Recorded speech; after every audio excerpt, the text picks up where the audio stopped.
Hello, and welcome to Technically Speaking, a podcast where scientists and engineers come together to chat about a common interest, share knowledge, and satisfy some curiosity. I'm Laura, and in this episode, I'm joined by Aneeqa and hopefully a few others to talk about risk, what it means to us, and how we handle it in our various professions. So, Aneeqa, what does risk mean to you? I guess risk, I don't know, we talk about it all the time, but it's so hard to define. For me, I think it's like things that could happen that we have to be aware of when we're planning our activities day to day. I guess that's the simplest way that I would describe it. Fair enough. So you work in a lab, right? Yeah, so I do research in nuclear fusion. I don't actually work with a lot of active samples, but I still work in labs with heavy machinery and kind of materials and large components and stuff like that. So yeah, when we're in labs, we always have to do risk assessments when we're planning experiments and things like that. So that's kind of a risk in day to day.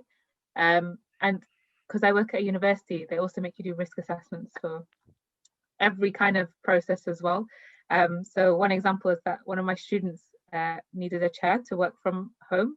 And that was one of my most recent risk assessments, was writing a risk assessment to receive a chair home. But there are risks, and the university can't be liable in case you hurt your back when you're handling a chair, or you catch COVID from the delivery driver. So I had to have things like stay 2 meters away from the delivery, leave the box to quarantine for like I don't know what I wrote, maybe 72 hours, and then then you can construct your chair and be careful when lifting heavy components and things like that. But yeah, it's a super kind of common activity that we have to do is making risk assessments. Yeah, that's a good point. I guess a lot of the time you do a risk assessment without thinking about it pretty much in day-to-day life as well, I guess. I mean, you've probably heard me talk about this before, but a good example is crossing the road, isn't it? Where like obviously you check to see if there's any traffic and you check to see if it makes sense to cross where you are, and if not, you find another place like a crossing rather than just walking straight out onto the road. So yeah. There's so many risks all around us, and I think some of them are acceptable to us and some of them aren't acceptable. And then when they're not acceptable, we have to put measures in place to mitigate against them. So like when you cross the road, it's probably not acceptable to cross it when there's loads of traffic coming. So we put measures in place, like having a pedestrian crossing where someone can safely cross the road when cars can stop and stuff like that. Yeah, so the risk assessment you were talking about, so with getting a chair delivered, how does that differ to a risk assessment that you would do if you were working in the lab, or is it exactly the same? So the actual risk assessment, like the piece of paper, is the same piece of paper. So the whole thought process behind it is the same. But obviously in the lab, it's different what we're kind of things. Well, some of them are actually the same, like lifting heavy stuff is a pretty common one in labs. But then there's other specific risks to certain chemicals or certain things that you might use. And for that, then you have to, look at procedures and databases and make sure you're following best practice to try and keep the risk as low as reasonably possible in the lab. Okay. So like some of the risk assessments I've done in the past, you have like a matrix, sort of a 5x5 table. Apparently waving your arms around with a podcast doesn't work very well. I'll try and remember not to do that nodding, in the future. And then I realised that you can't hear nothing. But yeah, it's sort of like you multiply the chance of it happening, the probability of something happening by the consequences of if that thing were to happen, what would it be? So like the most extreme is you will definitely die from doing this activity. In an hour lab, that's like a 5 and a 5. So it's on the probability scale, it's a 5, and the consequences scale, it's a 5 as well. And then we use sort of those numbers to figure out what sort of mitigation you have to put in place to make it even safer. Do you guys do that as well? Yeah. So we put mitigations in place. So we either, like, if it's too dangerous, we just don't do the activity. If there's no mitigations you can put in place, or it's not safe for someone to do it, then you don't do it. But otherwise, we put mitigations in place and try and reduce that number as much as possible. But obviously things can still happen, and not all risks are taken into account. So we're joined by a silent civil engineer today who lost their voice during their work, having to teach for 3.5 hours constantly. So you could argue that that's a risk, that you could lose your voice if you're having to talk for 3.5 hours straight on Zoom. But no one carried out a risk assessment for that, I think. Yeah. Yeah. I'm getting a shaking head because they can't speak, but yeah. I guess there are also like two different kind of consequences there, because there's the physical effect, the health effect. There's also like, I guess you can't really do your job anymore if your job all revolves around speaking and talking to students. How are you meant to do your next lecture? So yeah, I think a lot of the time we talk about risk as being like the physical effect. But I guess like project managers would think about it as, oh, the risk of like project failure or something similar. Absolutely. I think both of them, the effect of the project and then the effect to your own well-being as well. But I think because you work in nuclear as well, right, Laura? So in nuclear, I think that's a really interesting way of like how risk is managed. So like I remember when I was at uni that there's like different kind of, I don't know if a project management approach is the right word, but it's like you identify the risk and then you have to reduce the risk. So if you're working with active material, that might be like shielding or things like that to reduce the dose that you're receiving. But then there were a few other ones which I can't remember them as well now. But it's like if a system fails, you need to have another one in place.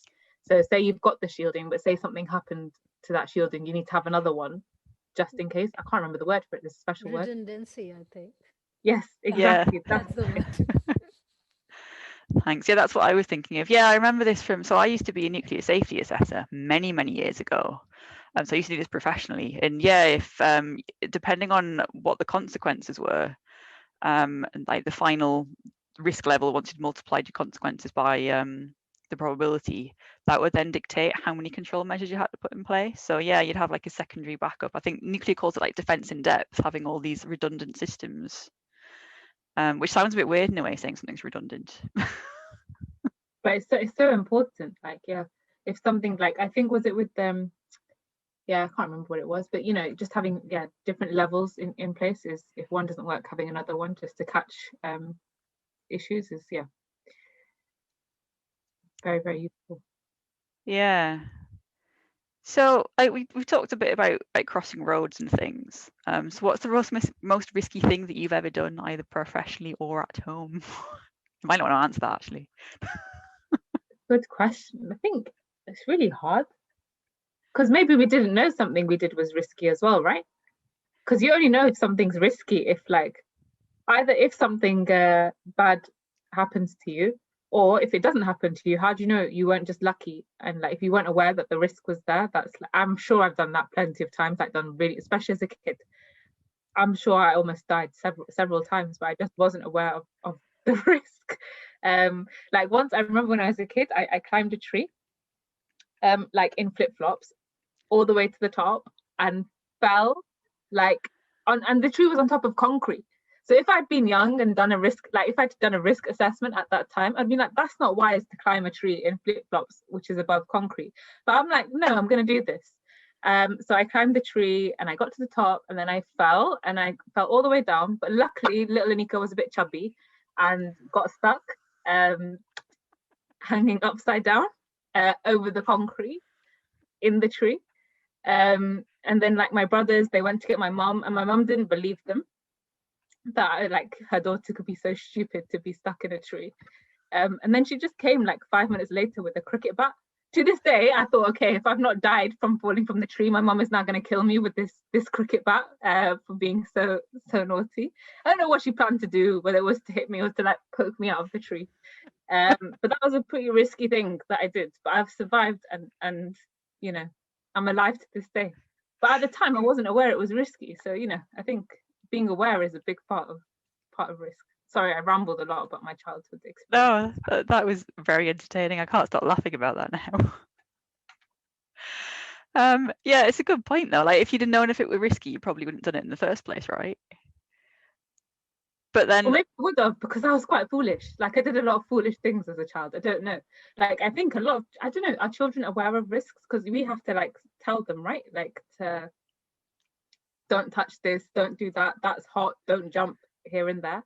But then it's a balance between like instilling fear in them of not trying something, but then also not hurting themselves severely as well. Yeah, so we were talking about this sort of perception of risk, weren't we? I mean, you said, yeah, I work in the nuclear industry. I work with nuclear waste, and a lot of people kind of think that's quite a risky thing. I'm like, well, I'm still around.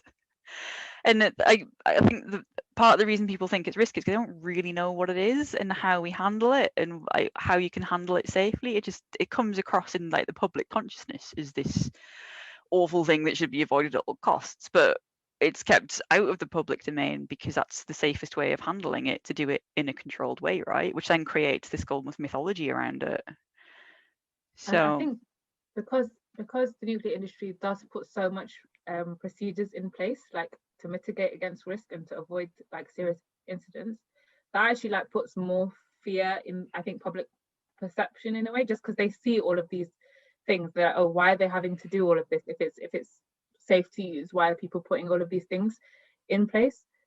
Whereas I actually think it's a positive thing that that they're so open and transparent, that they have all of these procedures in place and they do all of this stuff, because so many other industries we don't hear about all the like risks that they might have, whether that's like fossil fuels or other like, I don't know, mining industries, things like that are really risky, but we don't hear about all of those things that might happen as a result, or the procedures that have been put in place, because they're just not as open, I think. yeah, I think I suppose it's quite difficult to get across how risky something is if it's quite a difficult thing to talk about anyway. Like, so the nuclear industry is quite complicated, right? And like you can't see radiation, you can't sense it unless you have some other sensor. But then like the same is true of the gas that we pipe into our own houses to heat them, to run the boiler. You can only detect that, you can only smell it because a scent was put into it. Otherwise, you wouldn't know if there were a leak. You wouldn't be able to sense it unless you had some other equipment. But it's a difficult thing to get across, isn't it? I think people say when they smell gas, they don't think, well, that's actually the smell that's put into it. And it's the same in nuclear. You can't sense radiation unless you've got some other device. Or radiation makes a lot of things glow, doesn't it? So we're all caught in something that luminesced when it was exposed to radiation. Maybe we can get around it that way. Radiation's all around us as well, right? So it's not radiation that's dangerous, it's the amount of radiation. So like if you eat a banana, that contains radiation.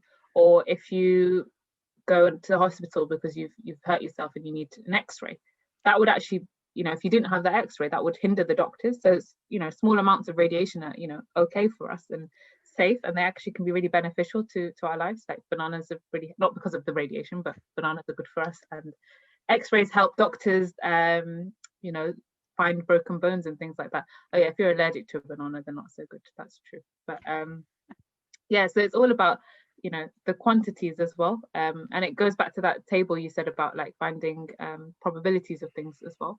So it's like the probability and the severity of the consequence, and those two things put together, I think they make the risk.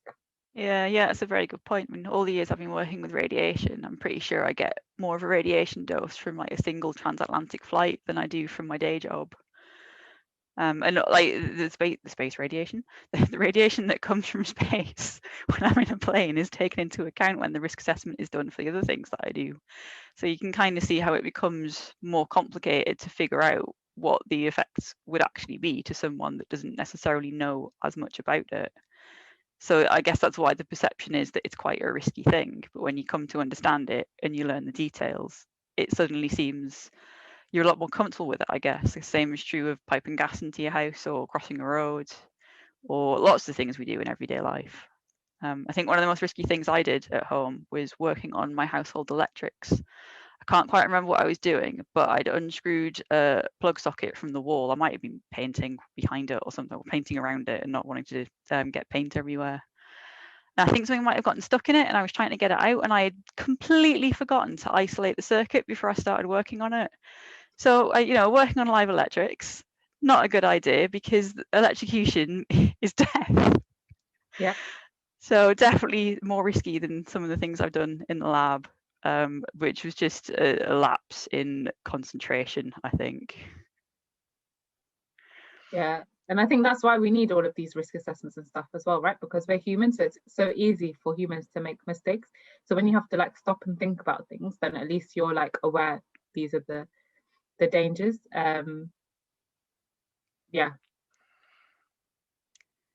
Yeah, and I guess you have to get that balance right, as you were saying, like how do you teach children about risk, or do they just inherently pick it up?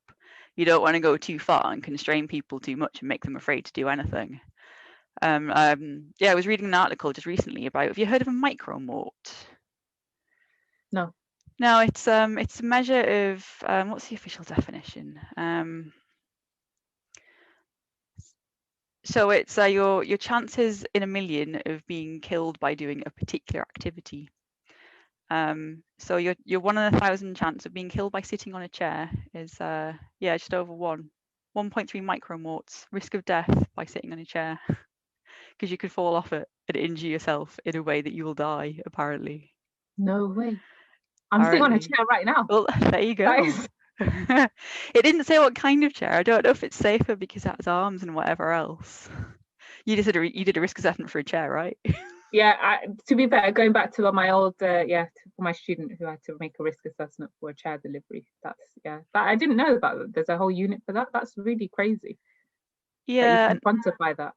I think it's based on, like, statistically, like, I guess how many people have been admitted to hospital as a result of falling off a chair and then died or something like that. I don't actually know, to be honest. I need to look into it a bit more to know how it's calculated. But yeah, there's loads of stuff, like the risk of death from driving a car 400 kilometers is approximately a micromort as well. So roughly the same as sitting in a chair. Climbing Mount Everest seems really risky. 40,000 micromorts per ascent. It's not a surprise from some of the documentaries I've seen, though. Yeah, to be fair, I haven't seen I watched the movie Everest, and I was like, don't plan to be climbing any Himalayan mountains. Well, no, but then you've seen one movie and assumed it's really, really dangerous, right? But that movie obviously portrays it in a certain way. That is true. So yeah, but now I've got the data that backs it up. It's 40,000 micromorts. Yeah, you'll stay sitting in my chair. Yeah, that's safer. Only one. I can sit on my chair 40,000 times, and it's the same as climbing Everest. Yeah. Wow, I should do that as like an activity. I'm climbing Everest. I'm staying on my chair 40,000 times.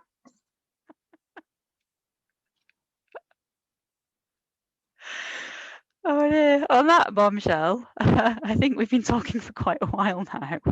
Can we answer one question? We've had the questions sent in the chat.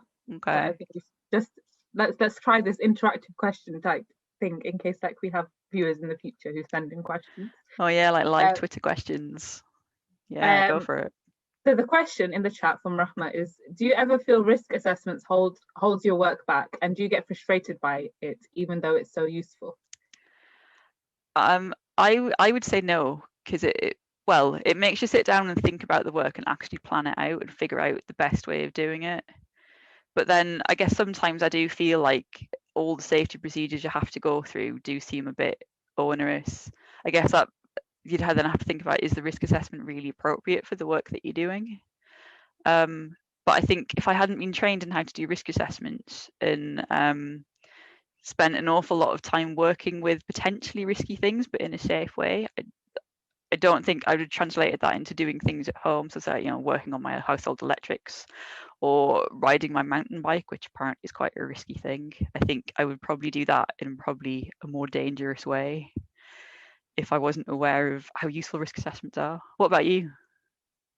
I don't think they've ever held my work back, to be honest. It can be frustrating when you're doing it for like a chair, like that kind of stuff I do find frustrating, because I feel then you're just jumping through hoops, because sometimes people are writing risk assessments and it's just there for liability purposes and things like that, and you're like, are people actually thinking about what they're doing? Does it still hold that same value? And then I think that can be a bit dangerous if people just think, oh, it's just a risk assessment, I don't need to know what's in there and stuff, because actually they are really important, even for other things, because if you don't follow them then you're not aware of dangers, which, especially if you're responsible for other people, I think can be really important. So I haven't felt that they've held my work back. Sometimes I can get frustrated when it is on something that I think is trivial or mundane, that might kind of go against like the bigger picture of because sometimes it goes the other way, right? They're like, you have to do like all of this stuff just so something bad doesn't happen to you, but then doing all of those things might induce more, like, you know, dangers into your life. Like, so for the same chair, what a great example. Who knew chairs would be great examples for risk? So initially I had bought it because, you know, universities have set suppliers or whatever. So the first supplier I bought it from, they're like, we can't deliver it to your home because like, in case someone buys other things from us, like chemicals or whatever, and delivers it to their home, we have a no home delivery policy, even for a chair. They're like, but we can send it to the university and you can pick it up. But I'm like, no, that's the point, that we're not allowed in the university at the moment, and my student doesn't have a chair, so I can't send it to the university for the student to go to university to get a chair to bring it home, because otherwise he could have just gone to university and found a chair in any old building and brought it home in the first place. The point was that he can't go and he has to get it delivered to home. So sometimes, like, I don't know whether it's like bureaucracy or whatever, so even though that's because of the risk, that forced us to then buy it from somewhere else and things like that. So in that example, that company lost business of a chair because of their risk assessment of that. We can't let people deliver stuff to their home. But yeah, sorry, I don't know if that made sense.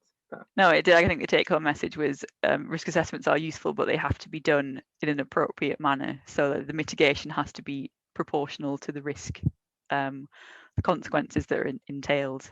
And exactly. it's daft to apply a blanket risk assessment to everything. Yeah. I think I couldn't put it better myself. That was a really nice way of putting it, I think. Yeah, cool. Well, I think we've reached the end of everything we have to say about risk.